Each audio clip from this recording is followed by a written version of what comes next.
भारतीय कर प्रणाली बनाम अन्य देशों की कर प्रणाली, चुनौतियां, कुप्रबंधन और सुधार की आवश्यकता। परिचय। कर प्रणाली किसी भी देश की आर्थिक संरचना का मूलाधार होती है।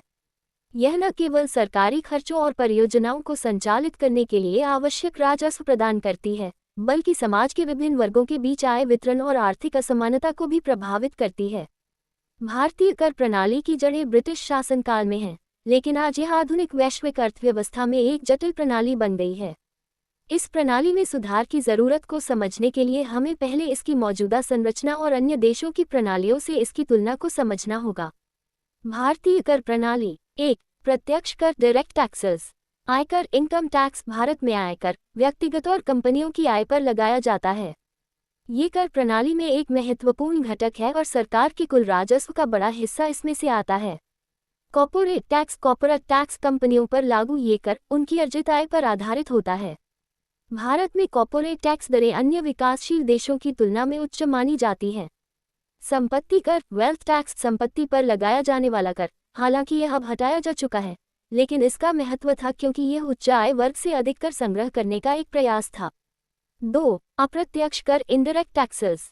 वस्तु एवं सेवा कर, जीएसटी। भारत में जीएसटी का उद्भव एक ऐतिहासिक कर सुधार था। इसने विभिन्न अप्रत्यक्ष करों को एक ही प्रणाली के तहत ला दिया है। हालांकि इसकी जटिल संरचना और विभिन्न स्लैब्स ने कई व्यापारियों और उपभोक्ताओं के लिए समस्याएं खड़ी की हैं। उत्पाद शुल्क, एक्साइज ड्यूटी। यह उत्पादन के चरण में लगाए जाने वाला कर है, जिसे अब जीएसटी के तहत समाहित कर दिया गया है। सीमा शुल्क, कस्टम ड्यूटी। ये कर देश में आयातित वस्तुओं पर लगाया जाता है और इसका उद्देश्य घरेलू उद्योगों की रक्षा करना है। 3. स्थानीय कर, लोकल टैक्सेस। संपत्ति कर, प्रॉपर्टी टैक्स। ये स्थानीय सरकारों द्वारा वसूल किया जाने वाला कर है जो अचल संपत्तियों पर लगाया जाता है। नगरपालिका कर, म्यूनिसिपल टैक्सेस। शहरों और कस्बों में विकास और सेवाओं के लिए लगाए जाने वाले कर, जिनका मुख्य स्रोत संपत्ति कर और सेवा कर होता है। अन्य देशों की कर प्रणालियाँ। 1. अमेरिका। संघीय कर, फेडरल टैक्सेस। अमेरिका में संघीय सरकार द्वारा वसूले जाने वाले कर, जिनमें आयकर, कॉर्पोरेट टैक्स और अन्य कर शामिल हैं। संघीय कर प्रणाली अपेक्षाकृत सरल है, लेकिन इसमें कर दरें और कटौतियां जटिल हो सकती हैं। राज्य कर, स्टेट टैक्सेस। अमेरिका के प्रत्येक राज्य की अपनी कर प्रणाली होती है, जो संघीय कर प्रणाली के साथ साथ काम करती है। कुछ राज्यों में आयकर नहीं होता है, जबकि अन्य में उच्च दरें होती हैं। सामाजिक सुरक्षा कर, सोशल सिक्योरिटी टैक्स। ये कर अमेरिका में सामाजिक सुरक्षा लाभों के वित्तपोषण के लिए लगाया जाता है। यह मुख्य रूप से श्रमिकों और नियोक्ताओं से वसूला जाता है। 2. United kingdom, UK. आयकर, इनकम टैक्स। ब्रिटेन में आयकर प्रणाली प्रगतिशील है, जिसका मतलब है कि उच्च आय पर अधिक दरों से कर लगाया जाता है। राष्ट्रीय बीमा, नेशनल इंश्योरेंस। ये सामाजिक सुरक्षा लाभों के लिए लगाया जाने वाला एक कर है जो कर्मचारियों और स्वरोजगार व्यक्तियों पर लागू होता है। मूल्य वर्धित कर, वैट। यह एक अप्रत्यक्ष कर है जो सभी उपभोक्ता वस्तुओं और सेवाओं पर लगाया जाता है। इसकी मानक दर 20% है, लेकिन कुछ आवश्यक वस्तुओं पर यह कम हो सकती है। 3. जर्मनी। आयकर, इनकम टैक्स। जर्मनी में आयकर प्रणाली भी प्रगतिशील है, जिसमें उच्च आय वर्गों पर उच्च दरों से कर लगाया जाता है। सॉलिडेरिटी कर, सॉलिडारिटी टैक्स। ये कर पूर्वी जर्मनी के पुनर्निर्माण के लिए लगाया गया था, लेकिन यह अब भी लागू है। व्यापार कर, ट्रेड टैक्स। ये कर स्थानीय स्तर पर व्यवसायों पर लगाया जाता है और यह कंपनियों के मुनाफे पर आधारित होता है। 4. चीन। वैयक्तिक आयकर, पर्सनल इनकम टैक्स। चीन में आयकर दरें विभिन्न स्लैब्स में विभाजित हैं और यह प्रणाली लगातार सुधार के दौर से गुजर रही है। कॉर्पोरेट आयकर, कॉर्पोरेट इनकम टैक्स। चीन में कॉर्पोरेट टैक्स दरें आकर्षक मानी जाती हैं और कई विशेष आर्थिक क्षेत्रों में कंपनियों को कर में छूट भी मिलती है। मूल्य वर्धित कर, वैट। चीन में वैट प्रणाली काफी व्यापक है और यह उपभोक्ता वस्तुओं और सेवाओं पर लागू होती है। 5. सिंगापुर। निम्न आयकर दर, low income tax rates. Singapore की आयकर दरें काफी कम हैं, जो इसे निवेशकों और उच्च आय वर्ग के लिए आकर्षक बनाती हैं।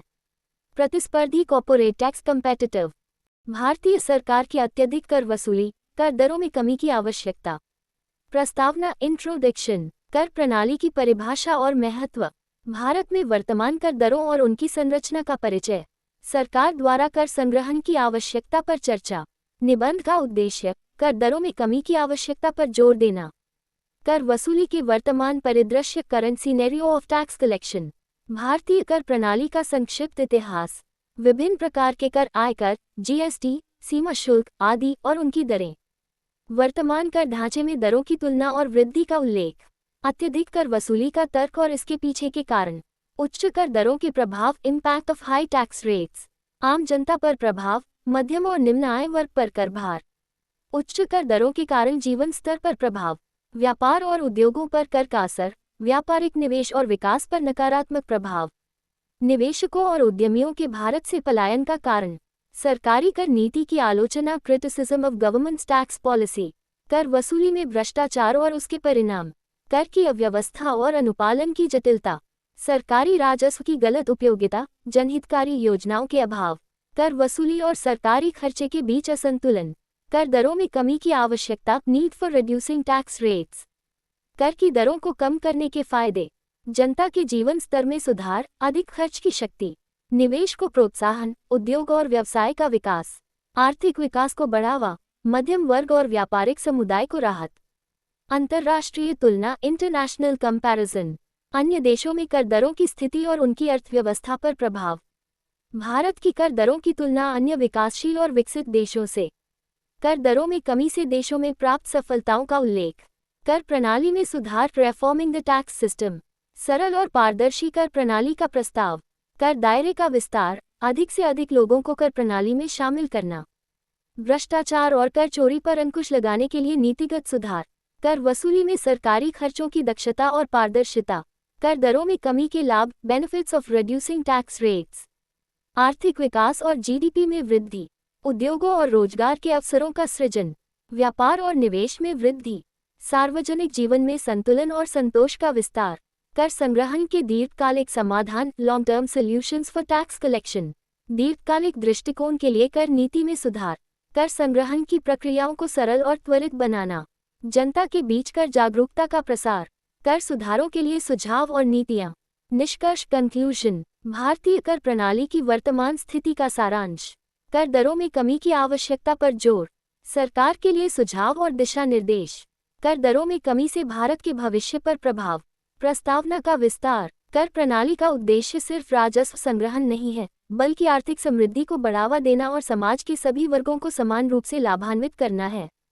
हालांकि भारत में उच्च कर दरें और जटिल कर प्रणाली न केवल आम नागरिकों के लिए बोझिल है, बल्कि व्यापार और उद्योग के विकास में भी बाधा डालती हैं।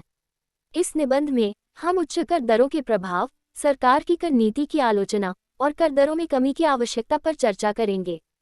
प्रत्येक अनुभाग का विस्तार। प्रत्येक अनुभाग में आप विस्तृत उदाहरण, आंकड़े और तर्कों का उपयोग कर सकते हैं। आप विभिन्न आर्थिक रिपोर्टों, विशेषज्ञों के विचारों और सरकारी नीतियों का विश्लेषण भी शामिल कर सकते हैं। ये निबंध न केवल भारतीय कर प्रणाली की आलोचना करेगा, बल्कि कर सुधारों के लिए सुझाव और संभावित समाधानों पर भी प्रकाश डालेगा। यदि आप इस निबंध के किसी विशेष भाग पर अधिक ध्यान देना चाहते हैं या किसी विशेष दृष्टिकोण को शामिल करना चाहते हैं, तो मुझे बताएं। मैं उसी के अनुसार सामग्री को विस्तारित कर सकता हूँ। दोस्तों, अगर आपको ये कहानी पसंद आए हो तो कृपया मेरे चैनल को सब्सक्राइब करें, इसे लाइक और शेयर करें और मुझे कमेंट करके बताएं। धन्यवाद।